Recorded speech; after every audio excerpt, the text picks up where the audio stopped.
So whether she's furious about something or super emotional about something or very vulnerable about something or being super powerful about something, we don't do it once or twice. We do it 100 times from a million angles for 16 hours. And so I think sometimes it's just gearing up for the endurance of sustaining that. Sure. And just off that, do you find it challenging? I just met you, but you don't seem like that fiery type person necessarily just on a constant basis. Oh, So it's there. So do you find it challenging because I'm an actor. You're like, listen, I am angry all the time. Start throwing chairs. It's going to be crazy. Do you find it challenging because it isn't like your personality, or do you find it challenging just because it's such a hard thing to keep up for such a long time? It's more the endurance of it. I relate to the feelings. I think no matter what personality you have, we all have things that set us off, and we all have things that get under our skin, and we're all human in that way. And so I definitely feel like I relate to her, and I can find the instinct of those moments, but it's the sustaining of it in a way that's real that I feel like I get concerned about and want to really make sure I do a good job at sustaining. Of course. Now, okay, here's another one. This is from @Starbucks JMO.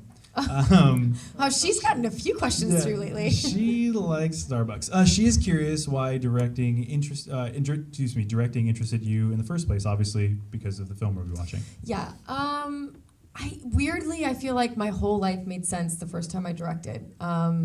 I have directed some theater since college, basically. I directed several productions in college and then directed a few productions in LA right after, and actually a couple community theater productions in Chicago. But there's just something about it. I don't know how to explain it. I was talking to Andrew Carlberg, who's my producer, before we came here. There feels like something kind of fateful about it. I love acting, and I will always act. But it just felt like who I was. Like it just feels like a part of my being in a certain way.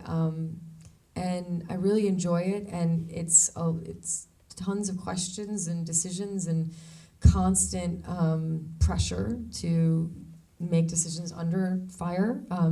But I thrive in that environment. And so for me, it felt like a really natural next step. And I think because I've spent 6 years on House and a year on How I Met Your Mother and 5 years now on Once Upon a Time and all the films in between, there's a certain level of osmosis of picking up the logistics of filmmaking in terms of being on a certain axis and the coverage that you need. And it's like I can look at a call sheet and I know what time we're going to get to what scene based on how many people are in the scene and what coverage we're going to need. And it's like you start to, without realizing it, your brain starts to adapt to the logistics of something. And so to me, that was a very lucky thing as a filmmaker because it gave me an education that you can't get unless you're on a set for that many hours for that many years. Sure.